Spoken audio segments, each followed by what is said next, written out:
Powered by the Montana Television Network. This is the Noon News from Montana's news leader. Good Monday afternoon, and thanks so much for starting your week with us here on the Noon News. I'm Samantha Harrelson.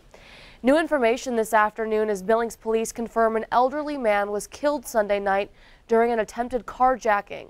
The suspect, Donald Gray Jr., a 58-year-old transient from North Carolina, was arrested following the incident on Sunday night.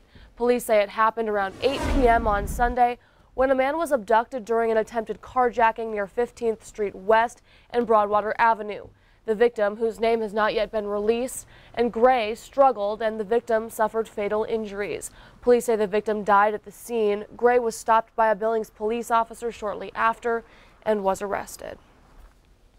The Yellowstone County Sheriff's Office is investigating a fatal shooting northeast of Billings. According to Sheriff Mike Linder, the incident happened Friday night in an area north of Pompey's Pillar. When deputies arrived, they found a man performing CPR on another man.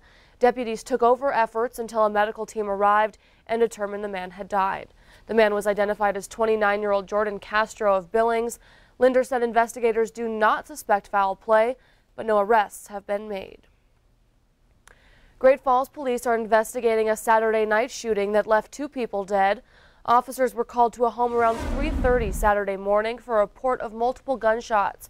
2 adults were transported to an area hospital where they later were pronounced dead. Right now, we're told there is no threat to the public, and police are not looking for suspects.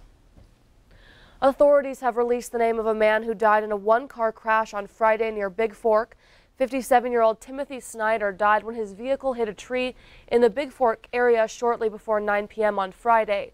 The sheriff's office says Snyder was alone in the car when he failed to negotiate the turn from Highway 83 onto Highway 37. He was not wearing a seatbelt. Alcohol is believed to be a factor in that crash.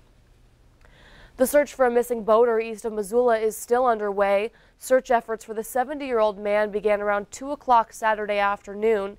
Deputies, along with search and rescue, responded to reports of an overturned boat and a missing boater along the Clark Fork in the Clinton area. 2 people were on the boat when it overturned. The man who made it out of the river said he did not see the other man surface after he was swept under the water. Search efforts were made more difficult by dangerous river conditions. It's been almost 1 year since a woman from Browning was last seen or heard from. Ashley Loring, who also goes by Ashley Heavy Runner, was reported missing on June 13, 2017. Her family and friends came together over the weekend for a walk and prayer vigil. The case has gained national attention, and the FBI joined the search back in January. The Bureau of Indian Affairs is offering a $5,000 reward for any information into Ashley's disappearance. The Blackfeet Tribal Business Council is offering an additional $5,000 reward. Well, turning our attention over to Ed in the Weather Center this Monday afternoon, how are things shaping up around the state? You know, the big news has been the areas where we've had such chilly temperatures, the mountains seeing snow. As we take a look at our satellite radar mix, the stronger upper level winds that you see in the blue shaded regions are where we're seeing the moisture stream across the area, rain and snow showers, that higher elevation snow.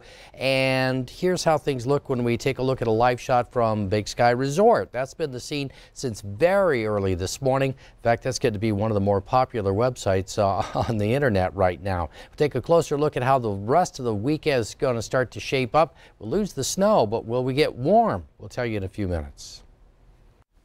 Thanks so much, Ed. Well, weather conditions have closed the Beartooth Pass at the state line today. The Montana Department of Transportation says high winds and snow made for the dangerous conditions.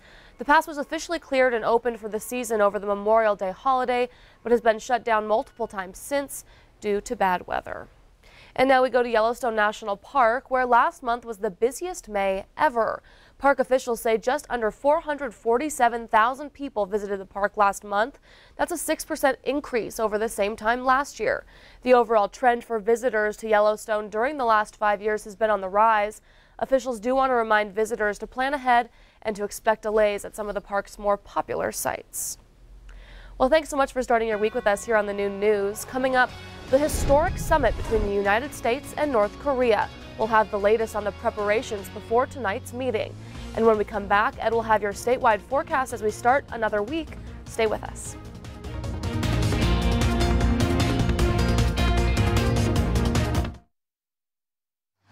watching MTN News with Samantha Harrelson, Storm Tracker weather with Ed McIntosh, and Farm and Ranch News from the Northern Ag Network.